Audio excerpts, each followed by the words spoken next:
Hey, Sarah, so happy to have you here today with us. So, talk to us about who you are and what you do. Great. Thanks so much for having me. So my name is Sarah. I am based in New York City and I am a UX writer at a company called Gympass. And then tell us the journey of how you got into UX writing and content design. Is not something that was well known, let's say 4 years ago, even. This terminology is becoming, I would say, more and more popular. And I sort of look at it as the same way as how project management then broke off into product management. And now you have all these hmm different sectors of project management, which are their own industries and very popular. So tell us that journey of how you broke into UX writing. Sure. I probably discovered that UX writing was a thing that existed about 2.5 years ago. So I also was like very, very new and didn't know that this was a thing. And I just was like looking around at what kind of technical jobs I could do that were probably more language focused. So I actually was interested in technical writing. And the more I researched about that, I came across this term UX writing. And I had heard about UX design before, but never a writing focused UX thing. So that was really interesting to me when I first heard of it.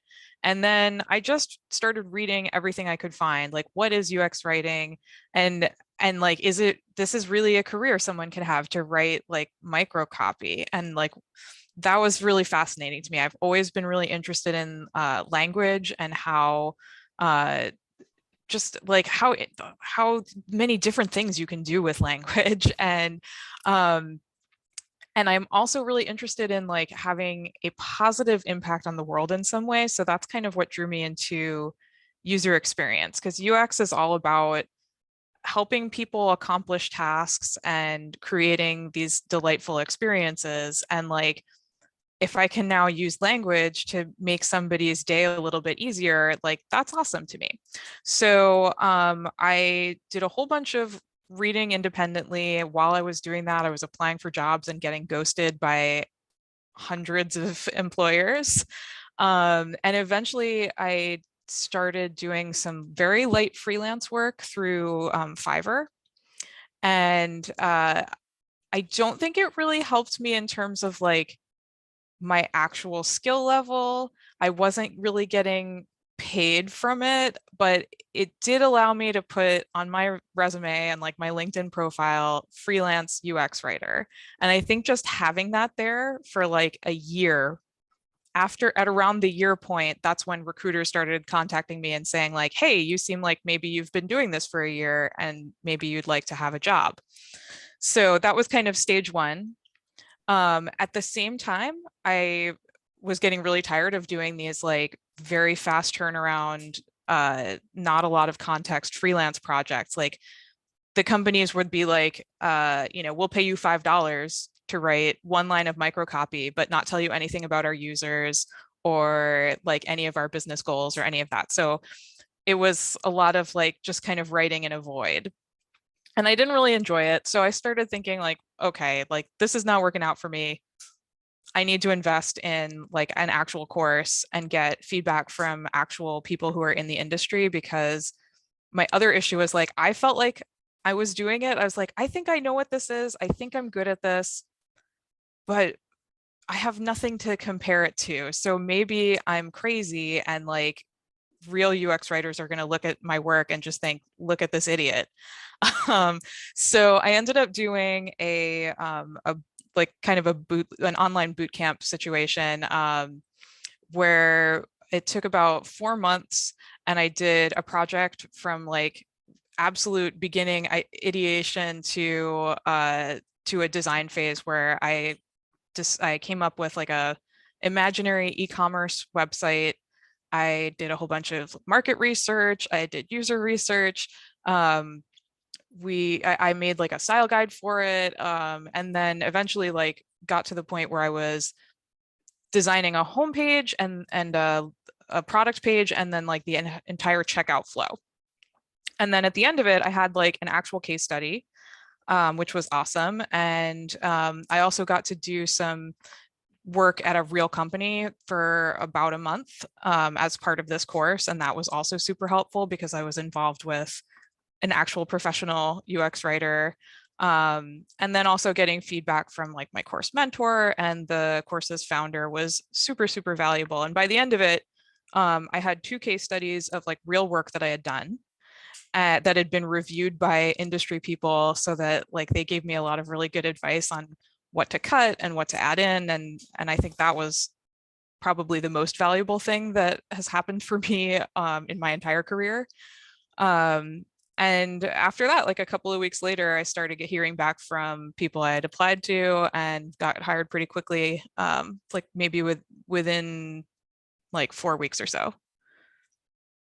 Hey, very cool. I think a big part of what you're saying is ultimately creating something that's tangible, right? Yes. If you don't have something that's tangible, people don't know what you can do, and you don't know what you can do either. Yes. So, And I think it's very hard to come up with like a useful portfolio piece when you're just like, like let me pick a random website and like make it better, because you don't really know what's not working for it, because like you don't work there and you don't have access to their analytics. Like I don't know if their conversions are down. I can just decide for myself what I think maybe would be better, but that's not like the real work of UX. So it's not super valuable to recruiters in your portfolio. yeah, it's like the joke of startups copying other startups who have failed business models, Yeah. but not knowing that yet. Yeah, it's a very real thing. So talk to me about the journey that now you're a UX writer, and what are some of the things that you do to maintain basically a successful career path journey? Ensure you're on top of your game. Sure. So there's a couple of things. I think number one is that like I just really enjoy the work that I do. And I don't think that's necessary for everybody, but like it definitely helps me stay engaged and like moving forward in my career. And like I'm curious, so I'm always like, how can I be better at what I am doing? So if I ever see like an article that seems interesting about maybe a topic of that relates to something I'm working on, I will read it. um, I I'm really lucky through Gympass. We have a program where like I can request any book that I want and they will send it to me. So anytime I want to read a book, I just say, hey, I want this, and they buy it for me, and it shows up in my Kindle like the next day, which is great. Um, and like there's online courses that I take every once in a while. So I think the main thing is to just like stay curious and keep learning more and improving what you already know how to do. And then when we dive into the actual role of a UX writer and we Mhm. look at the skills that are needed to succeed in the position, and I know you briefly mentioned it when you were talking about creating a portfolio, things like, hey, you have to know some aspects of design in order to understand the UX writing flow. Can you dive into some of the skills that are needed to become successful in this position? Sure. So, I mean, when I say that you need some design skills, you do, but you don't need to know how to like draw or like make a super nice looking UI, but you do need to understand some like design thinking elements, and you need to understand like basic usability design principles. So, um, that's going to impact on your writing too. So like I don't think that you're going to be able to write something that is usable if you don't understand how people are going to interact with it. So that involves kind of knowing like what belongs in a heading or a title versus what maybe should be a subtitle, or do you even need a subtitle? um, Other things like, should it be a radio button or should it be a checkbox? Those are kinds of things that are like sort of on the border between design and writing. Let's see what else. I got like ahead of myself and kind of lost my train of thought. In terms of like other kinds of like, I think it helps design wise also if you know how to use like actual design tools, like if you can use Figma or Sketch or Adobe XD, something where you can make like a very simple mock-up, even if it's just like a really bare bones wireframe. It can show people that you're going to be able to collaborate with designers easily, and that there isn't going to be a huge learning curve. Like a lot of UX writers work directly in Figma and they don't work in like a document somewhere. And if you're going to be doing the bulk of your work in the design file, you're going to need to know at the bare minimum how to navigate around in the file and how to add text and change like the text layout and things like that.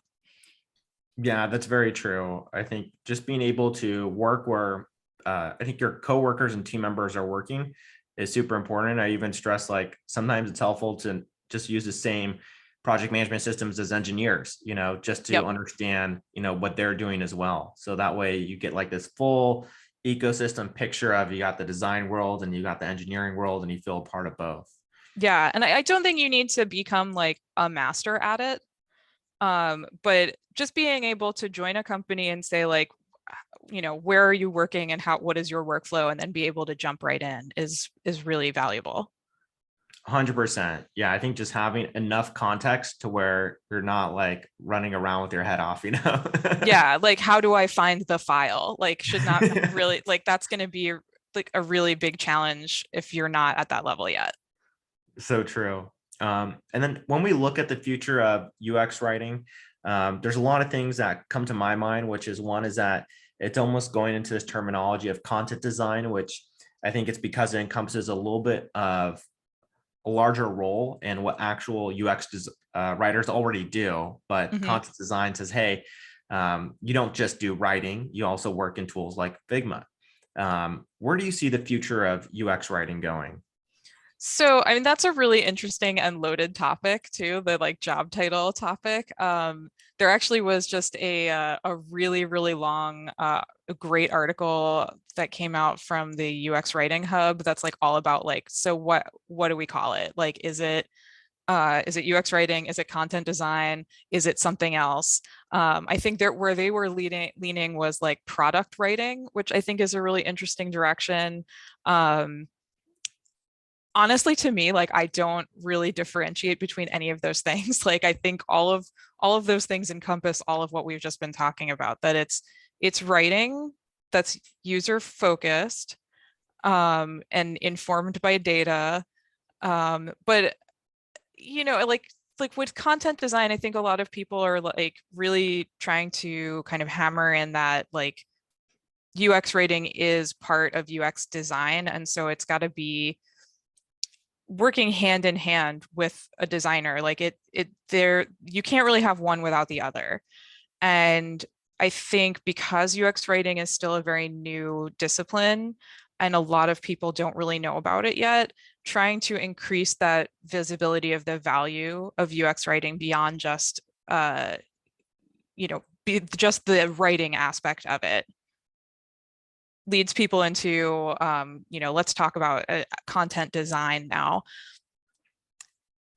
I find it like I don't think that anybody who's a writer is doing their work really just in a vacuum. Like you, even if you're writing a novel, you're going to be doing a ton of research beforehand. And if you're like a marketing copywriter, your goals are very different from a UX writer, but you're still going to be looking at metrics to see how well your copy is performing. And you're going to be doing like market research beforehand, and you're going to know something about your audience so that you can deliver an effective marketing message. So I think there's design as an element of all kinds of writing. Yeah, I'm a big believer in that. There is an ecosystem of business you have to understand to be successful at any job to a large degree. Um, and for UX writing, copywriting, it's like you still got to do user research. You still got to know who Absolutely. you're talking to and all those things. And for a lot of people watching this video, they're thinking about making the transition to becoming a UX writer.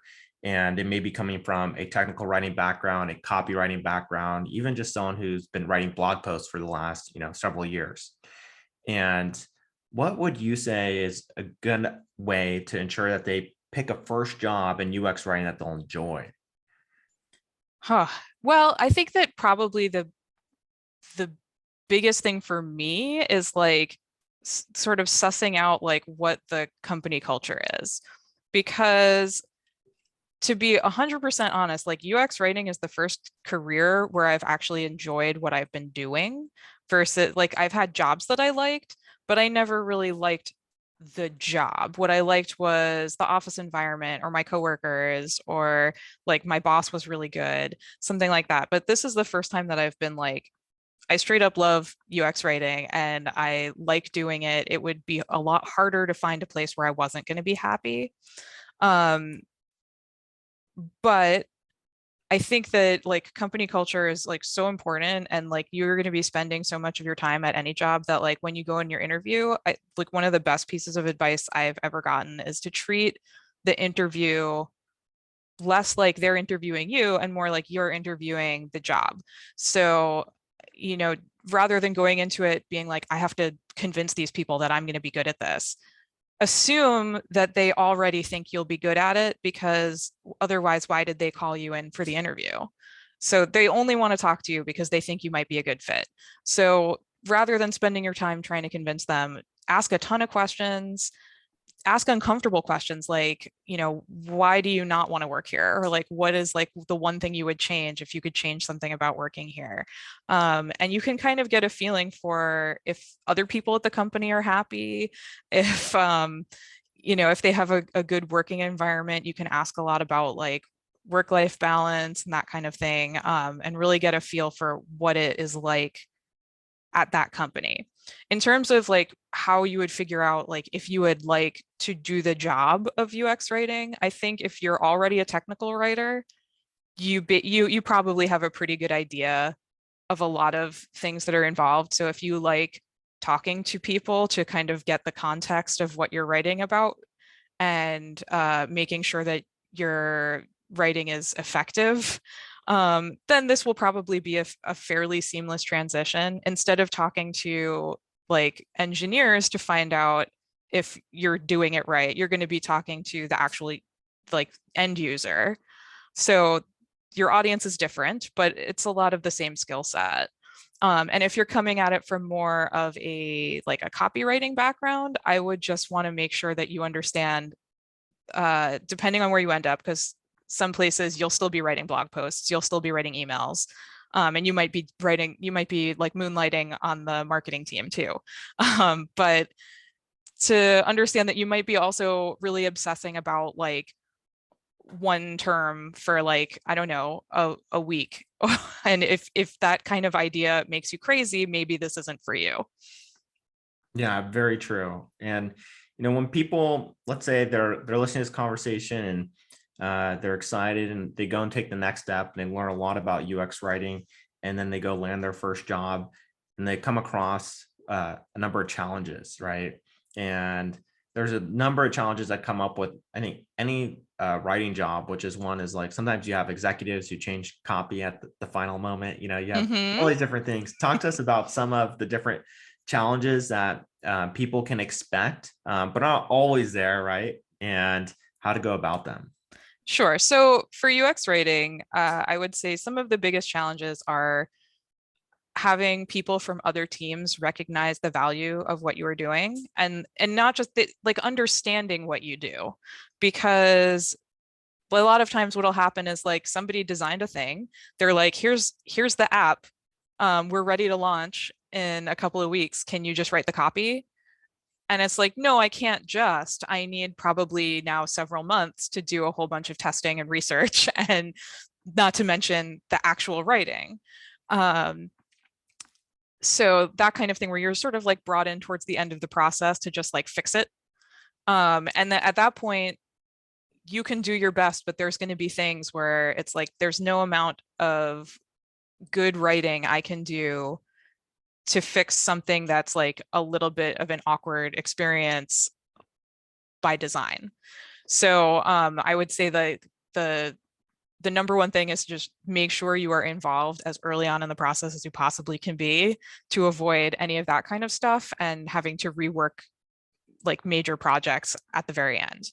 Um, and then the other one would be to share your work early on in the process and get feedback from important stakeholders like along the way so that you don't end up at the end and then like the VP of, some other department comes in and says, but what if we just made it like this instead? If you've talked to that person earlier on, this entire situation will be avoided. I couldn't agree more. I think such a big part of it is just finding a way to get involved early. Hmm. Because if you're involved much later in, your voice is, you don't have much of a voice and you're on a very shortened timeline. And Yes. it feels like you're almost screaming, to some extent. Yeah, and that can be hard to do. And like you said, it's about making yourself known and educating the people around you is such a big part of that. Yeah, I think probably like for me, I'm a real perfectionist. And so one of my personal biggest challenges is like when we do have a tight deadline or there's something that like this is not good and I know it's not good, but I also know that we can't change it because like of an engineering issue or because of a legal issue or because just like I don't know, leadership doesn't want it to work that way. Like it's very hard for me to just be like I've said my piece. They know that I don't like it, and now I need to just move on and find a way to make it work. So that's also, I think, something that I've noticed other writers also struggling with. Oh my gosh. Yeah. And then, if you were to look for a UX writer today, and let's say you were in the hiring position Mhm. and you were building out your team, who would you be looking for to hire? What are the qualities and what are the skills? Sure. So to me, like, if somebody has a writing background, that's more of a nice to have. I didn't have one at all, so I really don't care where somebody comes from. uh, what I'm looking for more in a coworker, or if I were ever to get to hire someone to work under me, I would want to just find somebody who really can do the work. And so that means they probably have a portfolio with at least two examples of just like some really good and impactful work that they've done that's explained clearly and I can see what their thought process is. I want them to demonstrate that they really understand what makes an experience usable. And I also would really want to make sure that this person is a good collaborator. So that doesn't necessarily mean that they've been a UX writer for, 5 years. Um, Somebody who's picking it up for the first time can be much better at, learning new things and giving feedback and receiving feedback. Um, I think that's probably like the number one skill. All of those kind of like soft skills that involve communication are so important for probably any kind of writing that you're going to be doing as part of a team. Um, but especially like at a bigger company like where I am now, we have a whole team of UX writers because our product is huge, and each of us works on a specific chunk of it. And if we're not in sync with each other, our product is going to be like a weird collage instead of a cohesive product. So it's really, really important to be able to collaborate and be able to give feedback freely, which is definitely a skill that some people have and some people don't, and also receive it freely. And that doesn't mean that somebody tells me they don't like what I wrote and I just say, oh, okay, I'll change it. But I have to know oh, that's actually really a good point and I do need to change it and not internalize like, well, now I'm a bad writer because somebody noticed, a thing that I did. Oh my gosh, yeah, it's so true. And I think a big part of it is also, the closer you are to users and the more soft skills you almost need to have, Yeah. um, because you have to empathize with them to a large degree and know how to talk with them and get that information that you need. So important. I know we covered a lot of things in this interview. Is there anything that you'd like to leave the people watching the video with before we go, though? Oh gosh, that's like so broad. Um, I think if you're thinking about getting into UX writing, I certainly recommend doing it. I think it's a great career. I've really enjoyed it. So I hope other people would as well. And we definitely uh, could use more UX writers in the world. Hey, very much on the same page there. So if you are thinking about it, it is worth making the leap, or at least, dipping your toes in to see if you're interested in it. and going from there. Yeah. And And I think one quick last thing is like network. And like a year ago, I would have been like, oh, I don't want to network. That sounds terrible. But I've done a bunch of it now. And uh I gotta say, like networking with UXers is kind of awesome because, as you mentioned, you need to have a lot of these soft skills to be successful as a UX writer or designer. You need empathy, and I think that like sort of high level, high baseline level of empathy among UX professionals means that a lot of us are very open to meeting with strangers who are asking questions, people who need help. I've had a lot of help from, industry people that I never knew before to like look through my portfolio and give me real feedback. And that can be super, super scary, but like UXers are so friendly. So just reach out, and the worst thing they can do is ignore you or just say no. And then, you know what? You move on to the next person. very true. Yeah, I wish more people need to get outside their comfort zone and start connecting with people. It's all about building relationships. Hmm. Yeah, we're here to help each other, right? So it's the Yes. only way we can all grow. Sarah, I want to thank you so much for being here today and doing this interview with us. Really means a lot. And we'll go ahead and rock and roll from here. And if you want to connect with Sarah, just make sure to look at the description below this video. Her LinkedIn URL will be there if you want to go ahead and connect with her. Awesome. Yeah. Look forward to hearing from everybody.